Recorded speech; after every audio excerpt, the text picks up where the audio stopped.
Hey, Jonna, welcome to the show. Thank you so much, Jason. I'm excited to be here. Yeah. Tell us who you are and what you do. I am a former COO for a marketing agency and for an agency coaching program. And now I'm the founder of my own company, Spyglass Ops. And we support entrepreneurs in scaling their businesses, scaling themselves out of the day-to-day weeds, and doing all of that through operations. Very cool. So, since you're an operations person and you're probably a complete opposite than me and a lot of people listening to the show, Yeah. they're always, kind of bottlenecks, in growing an agency. Like I remember, and I talk to agency owners all the time where we get to a certain level, we hit that kind of glass ceiling that we don't know about how to break through. And Yep. I always tell them there's kind of three questions that you need to do in order to really get to the next level. The first one is where do you need to go? Mm. The second one is, who do you need to become so you don't hold back the agency? But the Mhm. third one, and that's what I want to talk to you about today, is really, who do you need to hire in order to get to the next level? So when you were the CEO of that agency, what did you see as a huge bottleneck?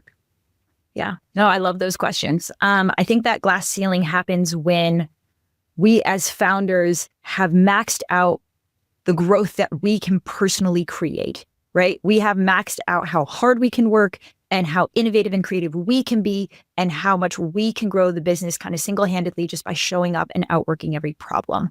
And the stage of growth that glass ceiling is only broken through when we become a new version of ourselves, we develop a new skill set, and we develop a team that is able to scale a business beyond ourselves, and we no longer become the upper limit. And so in obviously there's a who component to that, right? Like we have to build the team around us that is capable and that we can trust to scale this business to the next level. And most critically, that generally looks like, a leadership team, having middle management where each functional department of the business has a key decision maker and a strategic and critical thinker. You could call that a team lead or a head of or whatever, but like that's the functional head of the department. And one member of that leadership team, in my opinion, has to be operations, right? An ops manager, a head of operations, generally not a COO, not yet. But you need somebody who is horizontally like holding everything together and creating a cohesive unit out of your leadership team and out of your company as a whole. And how do you, how does an agent like that all sounds amazing, right? And, in our mastermind, we're always chatting about, well, yeah, you don't need a CO Yeah. at your level. Yeah. You need an operations director first. Yep. Where can they find these types of people? Yeah. I always say, hiring A players in general, it's not about fishing in the right pond. It's about using the right fishing rod, right? The exceptional talent exists everywhere. It exists from every country. It exists on every job forum. It's not about like finding some secret oasis where all the A players are hanging out on the internet, right? It is about having the right fishing rod, which in this case is a hiring funnel. Do you have a system that will consistently, you could drop it onto Indeed, you could drop it onto LinkedIn and onto your social media, and it will extract the right A player for the role that you're looking to place. And so, this is classic coming from an operations chick, but the answer is a system, not a place. Mhm. So, what do you suggest when you post on LinkedIn or Indeed when you get 1,000 applications? How do you Yeah. possibly go through it? Yeah. So again, the answer is the system. So for our hiring system, for example, because we do this, Jason, right? We recruit and we place operators. Mhm. And for our average hiring funnel, we'll get anywhere from 500 to 1,000 applicants pulled through across all the various sources that we're putting that job description out on. But the system will automatically self-select out anywhere from 95 to 98% of all of the candidates. They literally won't make it through to the point where me and my team would take our own time to actually review that application and consider whether we want to interview the candidate. So I always say a really good hiring funnel, like think of a marketing funnel, right? It is designed to attract your ideal client. And it is, if it's good, designed to repel anyone who would be a waste of your time and not be a fit for what you do. Hiring is exactly the same way. And so I think the challenge is that we mostly hire from a place of scarcity. And so we want to cast this really wide net and we don't want to filter anybody out preemptively. But the reality is that if you've built the right hiring system, you only want to talk to the top 3% of candidates who could be a potential fit for the role. And your ideal system should kick out everyone else so that you don't waste your time or theirs. Yeah. What I'm curious, what mousetraps do you put in? Then I'll go over kind of our mousetraps because, Yeah. I always tell our agency owners to create the system for this, to weed through, because I was chatting with one member the other day and he's like, man, like I asked him, I said, how many hours are you putting into finding this particular role? And he was like, probably like 20 hours a week for the past Jeez. 3 weeks. And Well, I'm like, do you want a way to eliminate all of that? Maybe spend 2 hours? yeah. I went through the mousetraps. So what are the mousetraps you guys put out? Yeah, so we'll custom design a couple of these mousetraps depending on the role that we're hiring for. But I would say the biggest secret to our success is that we do a skill assessment. And we do that skill assessment before we send people through to interviews. And the skill assessment is hard, right? It can take anywhere from 1 to 2 hours. And it's designed to stress test the candidate for whether or not they already have the experience and they know how to do the role. So we'll design questions that specifically ask them to think through or present how they would tackle a major challenge associated with that role. And for somebody who's already been there, done it, and knows exactly how to do it, it's time consuming, but it's not hard because they've already done it and they can just give you the answer. And it's so clear that they're competent and confident in what they're doing. For somebody who doesn't know how to do the job, they probably just won't complete the skill assessment. And then you're never going to talk to them anyway. Like give us an example of the question you would ask them. Yeah. So for example, one of the major deliverables perhaps that this operator needs to come in and do is rebuild your SOP library. So we would give a question along the lines of, here's the current status of this hypothetical SOP library. Film a Loom video walking us through the following question. How would you go about auditing the existing SOPs to figure out what's accurate and what's up to date? How would you go about updating that SOP library? How would you roll that SOP library out across the team in such a way that ensures it gets used, right? So I love the Loom video approach because we're also having them communicate and we're able to test their communication skills and see how they communicate around something that they're theoretically an expert around, but is kind of complex and technical. And so how do they translate that and communicate that in a way where it makes sense to somebody on their team who is not an operator? So we're pulling all of these different data points from one question, which is, do you know how to do the job? And can you explain it well? What are you looking for on that? Because let's say an agency owner puts that carrot out, but most agency owners or CEOs, they don't understand the how, right? Like I always tell people, whenever you're asking, how do I do something? I'm like, no, you're asking the wrong question. You want to ask, who needs to do this? So what are you looking for in that scenario? Yeah, 100%. And again, we have the unique competitive advantage of being operators that have become really good at identifying operators. So taking that aside for a moment, I would say a couple of things. Number one, I want to see how much effort somebody puts in when I have given them very little guideline around how much effort they should put in.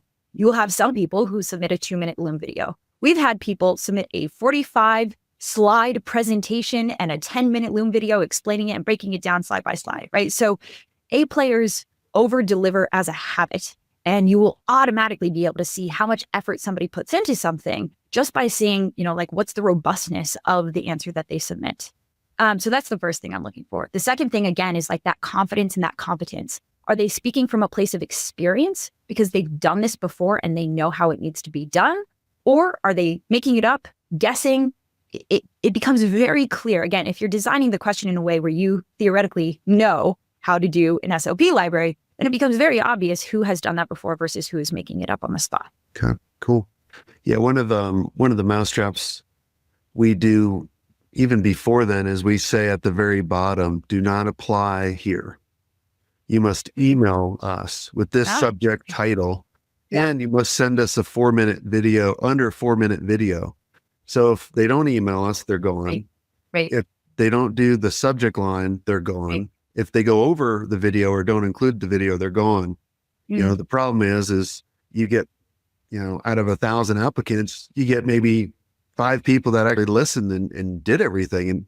And then the agency owner always goes to me like, well, I'm going to go back through the 1,000 Right. because we didn't get enough. I'm like, okay, so you're hiring an operations person that you want, like, what's their key skill? Right. And I'm like, attention to detail, follow Right. instructions. Yeah. And I'm like, but they didn't do that. Right. And then Exactly. we're like, okay, yeah, you make sense. Yeah, 100%, right? Like build the hiring funnel that is going to attract the candidate who's a fit for the role. I love that mousetrap. And like we do something similar. We have a code word that we embed in the job description, and then they have to tell us what the code word is in the written application. But we don't always put that mousetrap in. We put that mousetrap in when attention to detail is a critical competency for the role. But that's not necessarily true for every single role, right? So I don't believe there's a quote unquote right hiring funnel. I think we need to have the strategic design to build the hiring funnel for the role that we want to bring in. What's the, what do you think the first 90 days looks like when you hire an operations person? Yeah, great question. So any qualified operator is going to take the first 30 days to observe, to watch, to learn, to listen before they jump in and start fixing things.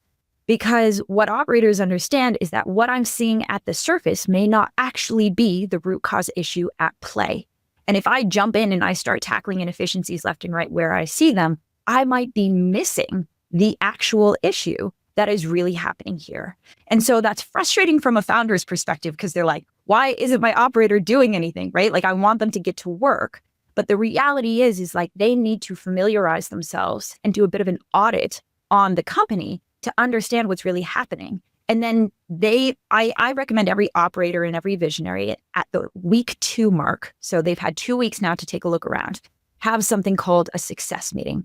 And the success meeting covers 6 core pillars that set the foundation of the visionary and operator relationship. One of those pillars is alignment, meaning what are my highest priority deliverables and are we aligned on what's most important for me to work on next in this role, right? So the operator is bringing 2 weeks worth of findings into that meeting and saying, here's what I'm seeing. Here's where you may not be aware that there are inefficiencies and gaps in your business. And here's what I think are the highest priorities.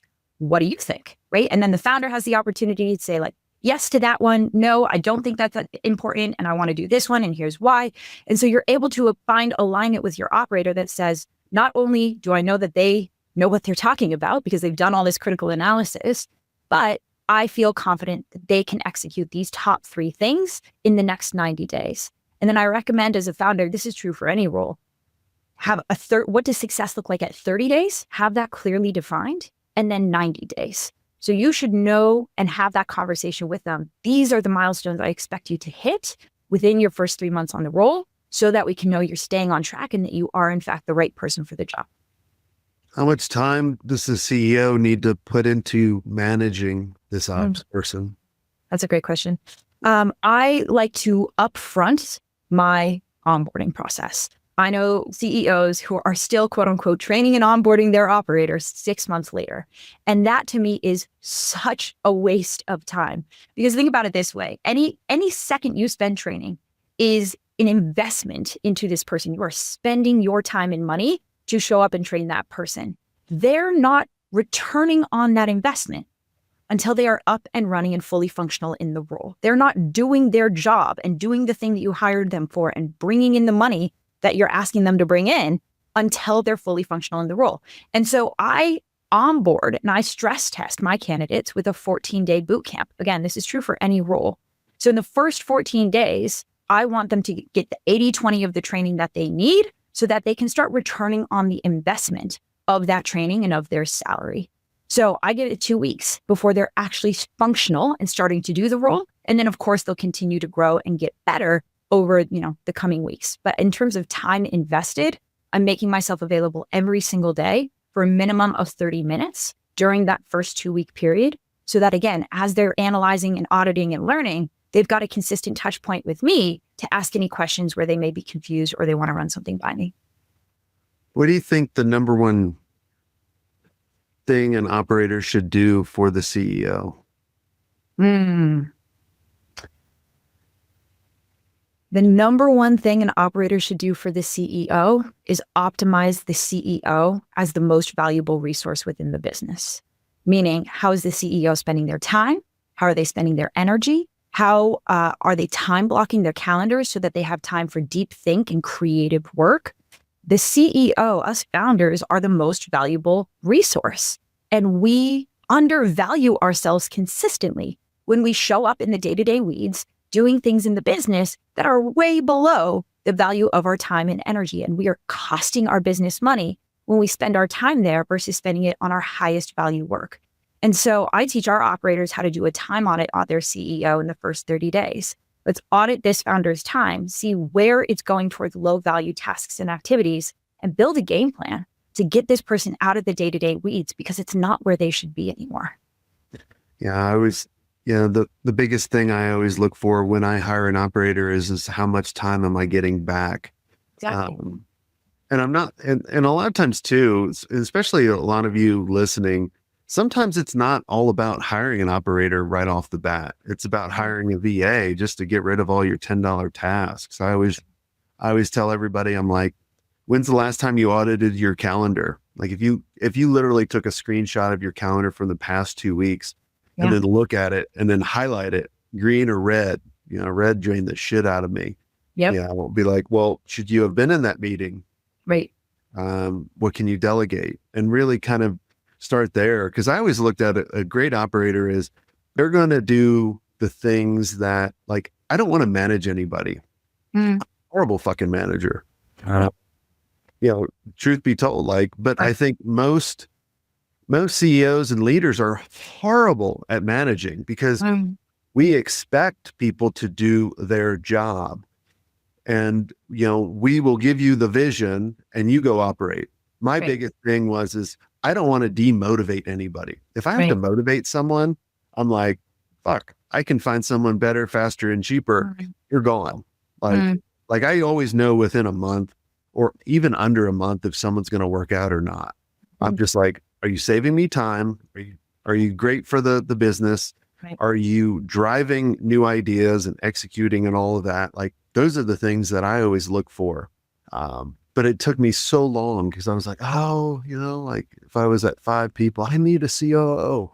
No, you don't. No, you don't. No, you need a project manager probably, and then an ops person, and then go from there. 100%. And I think that's something we're able to do for our clients so often is save them, 30 to 50K in the form of a salary that they no longer have to pay for. Because when we think operations, the only job title we know is COO. And so we assume that we're going to have to shell out, 6 figures minimum a year to go bring in this really advanced, experienced person. And that's just simply not the case, right? Your company needs the level of operator to match the level of operational complexity within the business. And so generally, until you're at a minimum of 300K months, but closer to 500 to $1 million months, should you be looking at a COO?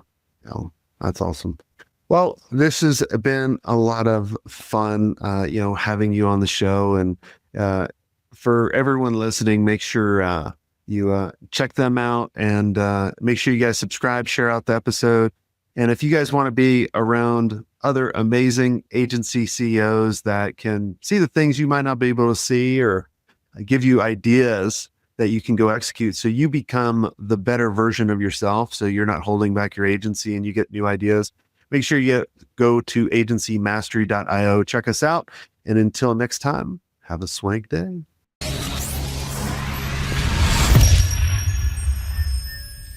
I hope you enjoyed this content. If you want more content like this, make sure you click on the link on the screen or check out your most popular podcast platform where the full episode is there.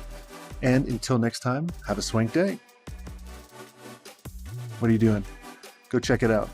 Click on the link. I'll see you soon.